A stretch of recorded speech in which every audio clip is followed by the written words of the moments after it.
नमस्कार दोस्तों, मैं देवेंद्र कुमार मौर्य स्वागत करता हूं आप सभी का आपके अपने YouTube चैनल सृष्टि कंप्लीट क्लास।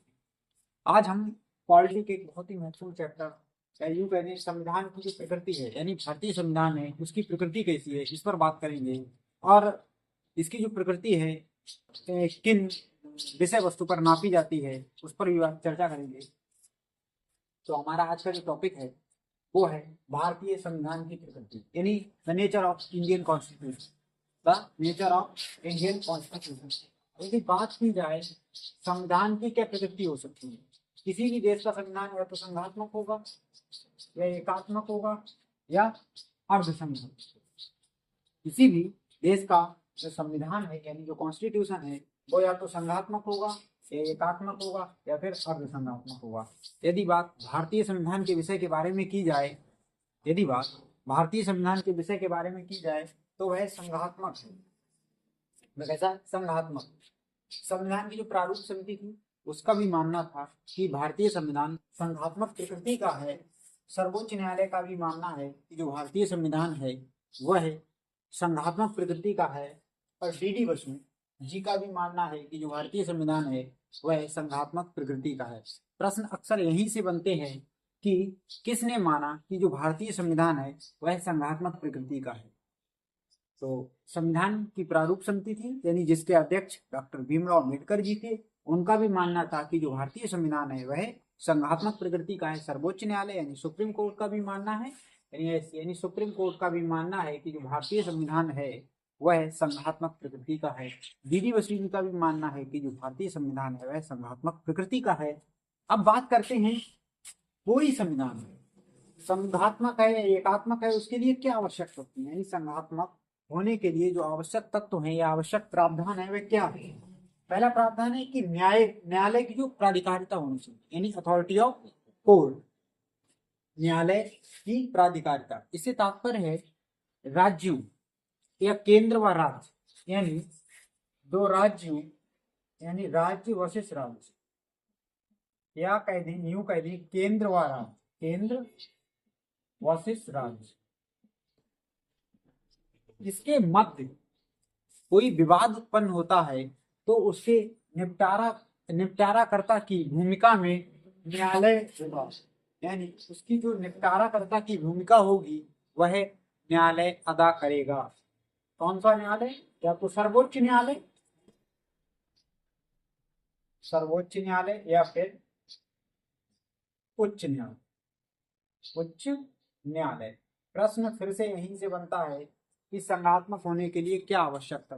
तो पहला क्या है? न्यायालय की प्राधिकारिता। न्यायालय की प्राधिकारिता से मतलब है कि राज्य और राज्य के मध्य यदि कोई विवाद उत्पन्न होता है तो उसके जो निपटाराकर्ता की भूमिका में न्यायालय होगा यानी सर्वोच्च न्यायालय या फिर उच्च न्यायालय। यदि राज्य व केंद्र के मध्य कोई विवाद उत्पन्न होता है तो उसके भी निपटाराकर्ता की भूमिका के रूप में सर्वोच्च न्यायालय या उच्च न्यायालय होगा। दूसरा है संविधान की अनम्यता।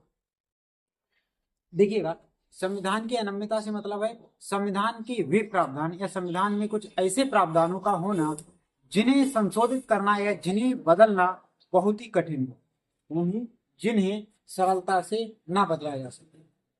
तो भारतीय संविधान में वे प्रावधान जो इसके संघात्मक ढांचे को बदल सकते हैं या संघात्मक ढांचे को प्रभावित करते हैं उन्हें बदलना बहुत सरल नहीं है यानी उन्हें बदलना काफी कठिन है। तो हम कह सकते हैं कि संविधान की अनम्यता भी है। लिखित संविधान, तो भारतीय संविधान क्या है? लिखित है यानी भारतीय संविधान कैसा है? लिखित। संविधान की सर्वोच्चता से तात्पर्य है कि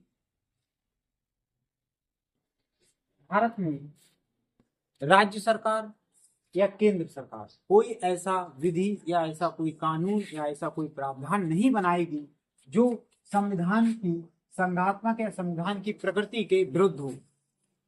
मतलब यहाँ संविधान की सर्वोच्चता से तात्पर्य है कि राज्य या केंद्र कोई भी ऐसा विधि या कानून या ऐसा प्रावधान निर्मित नहीं करेगा जो संविधान के ढांचे को यानी संविधान के मूल ढांचे को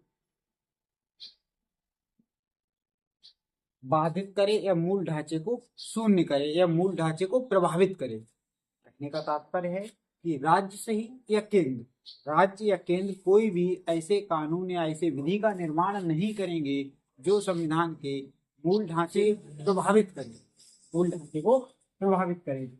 लास्ट और अंतिम पॉइंट है शक्ति का विभाजन। देखिएगा, भारतीय संविधान में शक्ति का भी विभाजन है, यानी भारतीय संविधान में केंद्र व राज्य के मध्य शक्तियों का विभाजन 7वीं अनुसूची के माध्यम से किया गया है, जहां हमने देखा था संघ सूची, राज्य सूची व समवर्ती सूची। यानी भारतीय संविधान में केंद्र व राज्यों के मध्य शक्तियों का भी विभाजन है, यानी राज्य के पास एक अलग शक्ति है, केंद्र के पास भी, यानी राज्य सूची के विषय पर राज्य को अधिकार है कानून बनाने का, वैसे ही केंद्र के विषय पर केंद्र को अधिकार है कानून बनाने का। तो यहाँ यह भारतीय संविधान में शक्ति का विभाजन भी देखने को मिलता है, क्योंकि राज्य स्वतंत्र है राज्य सूची के विषय पर कानून बनाने के लिए। तो चलिएगा, मिलते हैं कल किसी और टॉपिक के साथ, तब तक के लिए नमस्कार।